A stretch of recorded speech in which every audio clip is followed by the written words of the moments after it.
Baby, the way Aaron Pierre told you all, I am not finna be playing with these allegations of me not liking black women. I am trying to make it in America. And I know for me to make it, I'm gonna have to have some black folks on my side, baby. This relationship or whatever rumor about him and Teyana Taylor dating, wow, the PR machine is moving and we got to talk about it. Y'all already know what time it is. I got the black V-neck on.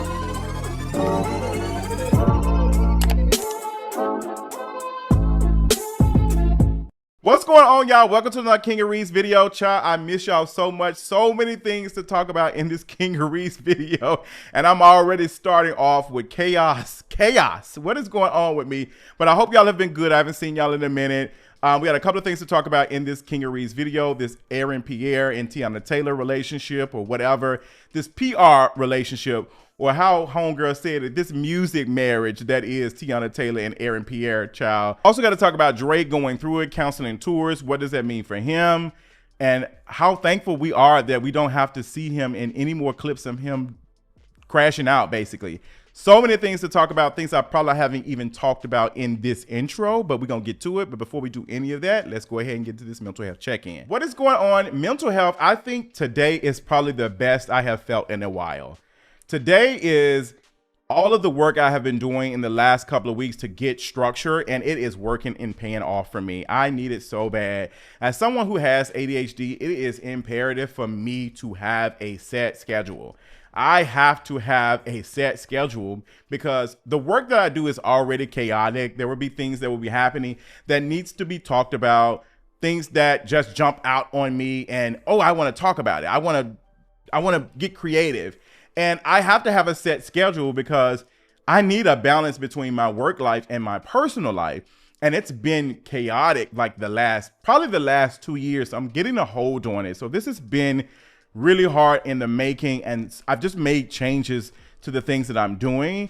And I'm noticing that even my friends are seeing it. And I'm just thankful for that. Like, I need to feel better. This world is just taking so much from us. The fact that we have to have a work-life balance, how much capitalism takes from us, and how much of our mental health is dependent on what is going on at our jobs or work we're doing. There can be drama happening at a job that is affecting us at home. Companies making decisions to make slashes in budgets and cuts and restructuring, how that affects us, even if we're not directly affected.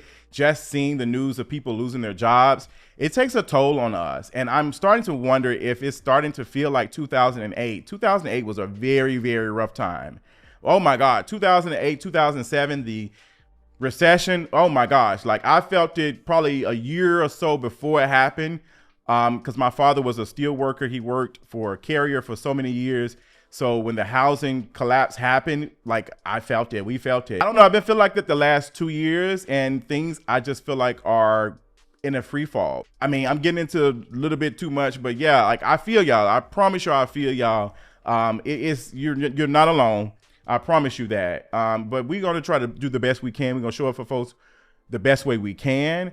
And we're going to protect our mental space in the best way we can as well. So know that you are not alone going through the things that you are experiencing right now. It is tough for all of us.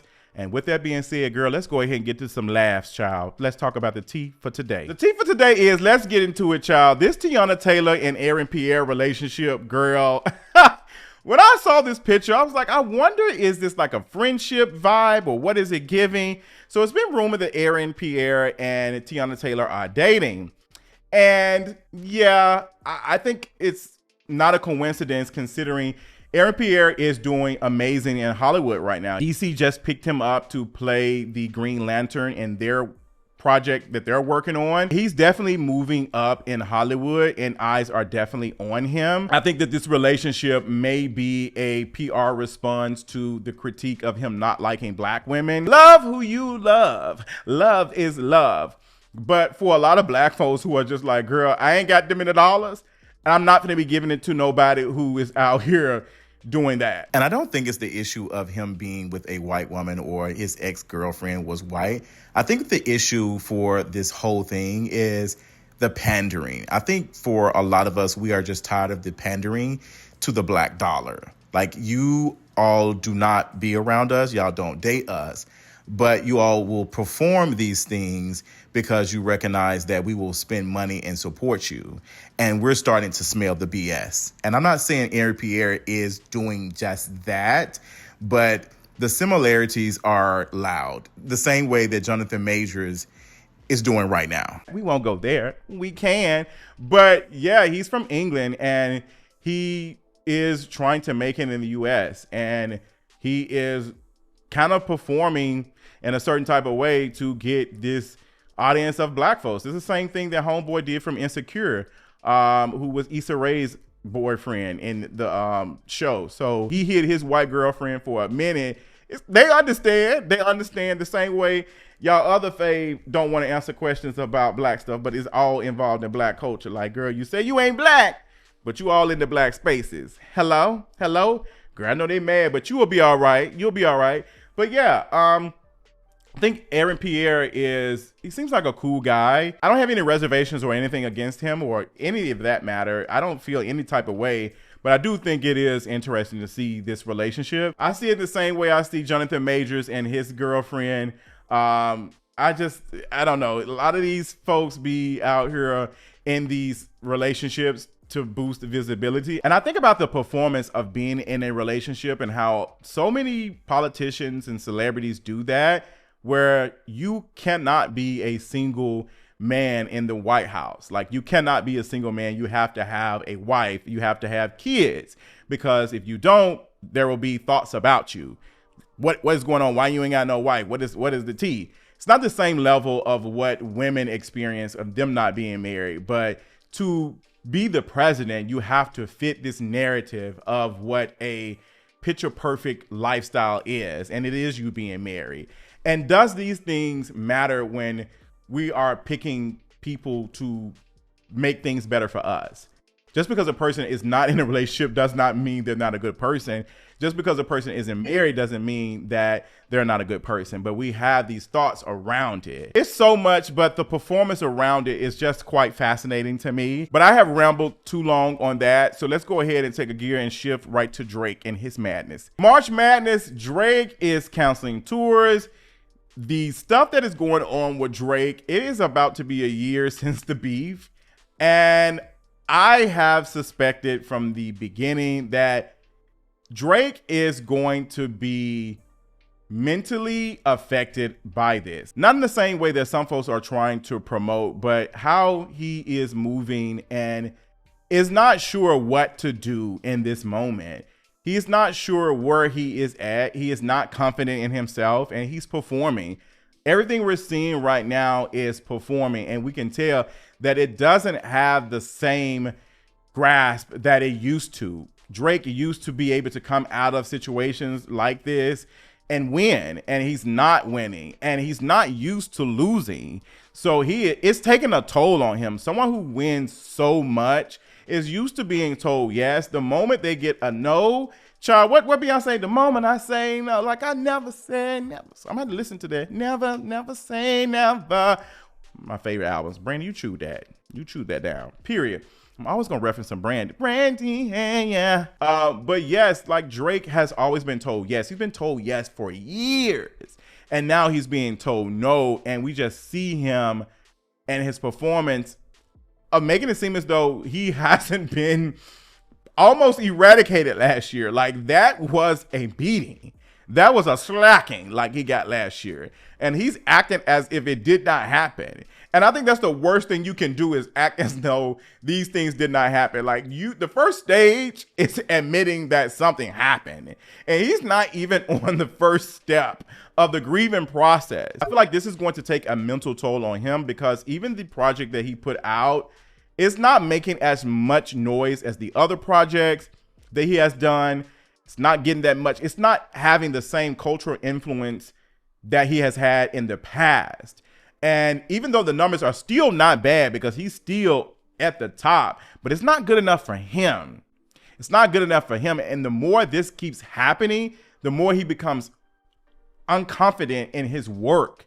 And it starts to take a toll. And I know this because to do this work, to come out here and create to the masses, put stuff out, it takes a lot of gall. It takes a lot to put out some creative anything to the masses, to the public to be consumed. A lot of folks have the talent, but putting it out to everybody to consume and dealing with the reactions, people are not built for that. We are not built for so many critiques. I'm not built for it. I think I found ways to be able to deal with it, but I'm not built for it. I myself have learned from trial and error where I have had some stumbles. So when I do stumble, it doesn't knock me off because I know that I will get back. Matter of fact, I had to think where I was 10 years ago. 10 years ago, I was in the process of moving to Atlanta, and I ran into a hiccup where the person that I was supposed to be moving with to save some money, we end up falling out, which made me move back in with my parents, something I did not want to do, but it ended up pushing me to move to Atlanta even faster than I thought I was going to. So yeah, like for somebody like a Drake who's always being told yes and always winning, now that he's not quote unquote winning in the way that he sees it, it's affecting him. And it's been something to watch, especially from somebody who's been a butthole to a lot of folks over the years, someone who is very arrogant, and people have not said the best things about him. People have talked about his talent. They will definitely say that he's talented or he has some talent, but we don't hear that many good things about his personality. You don't see a lot and hear a lot of folks who say that they met Drake and he was sweet and he was all of these things. If they did, he needed them. He was sweet to them in the beginning. In the moment that they did something that he didn't approve of, he showed who he really was.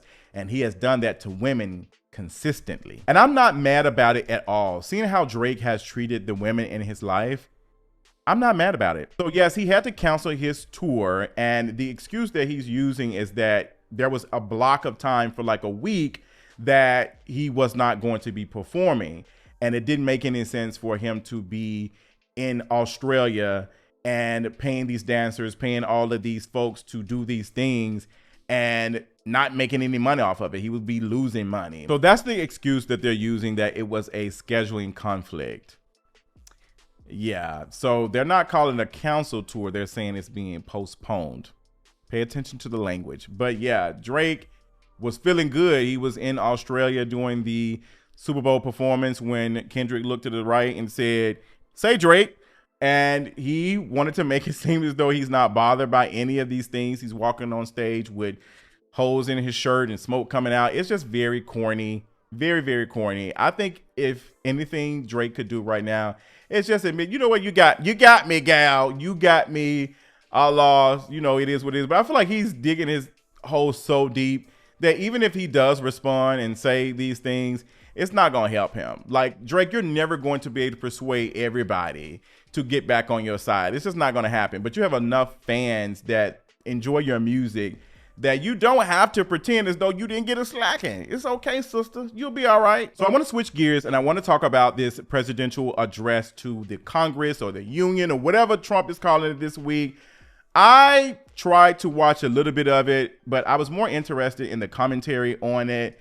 And I just got to say, the state of politics right now it's all over the place. Trump right now is trying his best to dismantle the Department of Education, something that he said during his campaign speeches, that the state should have the rights of how they want to teach their kids, their children. The state should be responsible for the education of their students. The dismantling of the Department of Education is dangerous, and it will put young kids, specifically black kids with disabilities, learning disabilities, kids period, that need extra funding for the education that they need. I'm not going to say that the Department of Education is the best. It most definitely could be better. A lot of these institutions could be better, but the dismantling of it will have the most severe effects. And it's just so much just watching all of the things that are happening, where you had politicians, the Democrats were telling us that if Trump gets in, he's going to do a lot of things. He's going to do a lot of some irreversible harm. Even if there is a Democratic president that comes in after him, there's so much harm that has been done that it will be severe. And we've heard that language for a while. We've heard that even with Joe Biden saying that he was a threat to democracy. And I'm looking at this address last night, and I'm looking at these paddles. Like, are we at an auction?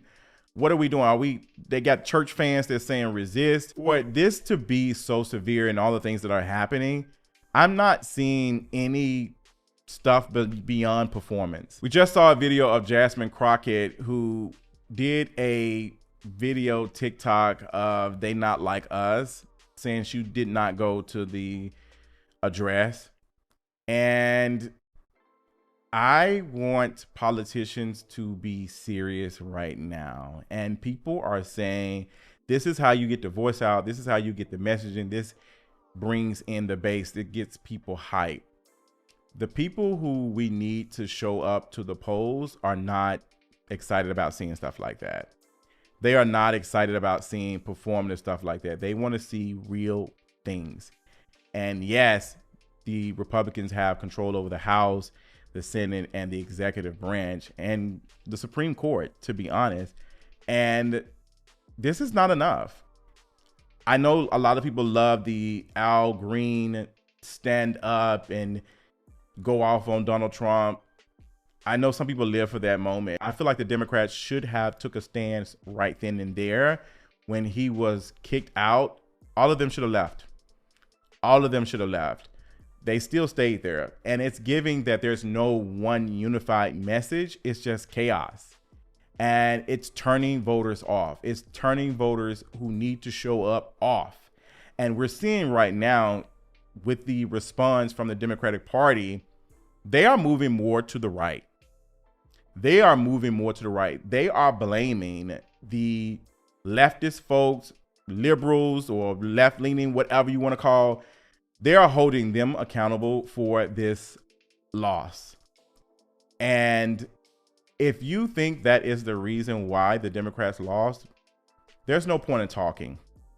If I'm being honest, there's no point in talking if you think that's the only reason why the Democrats lost. Because I'm seeing rhetoric of folks being online saying that, where are you all with the critiques on Trump and his administration right now, like you all were critical of Biden and Harris? Those people are still critical of everything that this institution is doing right now. I think it's unique to watch people have this type of response to folks who did not show up to the polls, because black folks did show up to the polls. Black folks did show up to the polls. They did show up and they did vote for Harris, even when Harris was not doing all of the things to secure their votes that was offering them more than performative things. And you have a party who is still moving to the right and believing that leftists or left-leaning people are responsible for this loss, without taking a very deep analysis of what went wrong and what people want. There was a moment after this situation with Luigi that everybody was in agreement with. The insurance companies and big corporations are messing us over. That was a message. And all of the money that they raise and all of the money that they have on hand, they could have done research to how can we tap into this? How can we tap into these folks who are upset at these corporations? And they cannot do that because a lot of them are taking money from these corporations. And we just ignore things like this. We just ignore things like this. And we rather take the easy way out and critique the small amount of folks who have been very vocal about how jacked up the Democratic Party is. Y'all are holding them to a standard that is higher than the politicians that you are continuously voting for. And I'm just confused about what is going on. I'm not confused. I want to be confused, but I'm not. I'd rather be confused, but I can't be.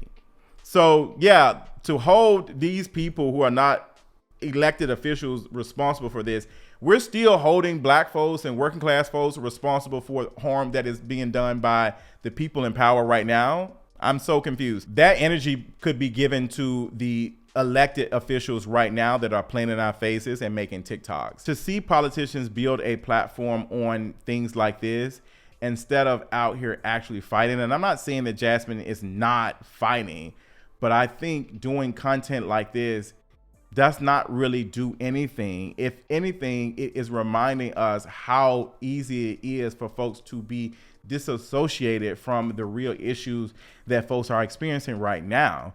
That TikTok video is going to piss off people who are struggling right now. It might not piss you off because you're okay with it and you may not even be struggling, but talking to folks who are out here going through it, that video does nothing for them. Now, y'all know I'm long-winded, so I had to get that out, but I want to take the time to remember Angie Stone, a beautiful voice that tragically passed away not too long ago in a car accident. And she was on tour and her bus was involved in a car accident, and Angie Stone passed away. I grew up listening to Angie Stone. Her voice is amazing. It is beautiful. She's always been that to me. I remember listening to her music when I was in high school. Like, my mother played her song Taking Me to School. Oh, you think it's funny? Like, that sample of Backstabbers, like, when you talk about like sampling, like the way she used that, one of these things gonna happen to you, like, baby, oh, you must have forgot. Like, the song gives me chills. I listened to it immediately. Like, it just took me back to the early 2000s, and just, I didn't even realize that she sung the intro to Girlfriends. I didn't even know that. Like, Angie Stone is a great vocalist of our day. Like, folks my age, I'm 37, I grew up listening to Angie Stone, and to see this tragic situation happen, it's just, oh my gosh. Like, I had to take a moment. Because she was influential to me while growing up. I listened to her. And yeah, there are conversations happening right now about her past relationships, and I am not interested in having that on my platform right now.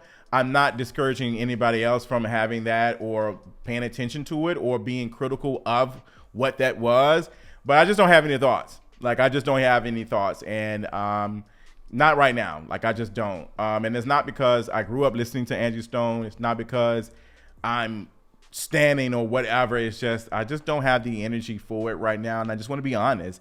Yeah, there's a conversation to be had about relationships that have big, major power dynamics. And we can talk about all of the things around these things that I can't even name, but I see folks doing that already.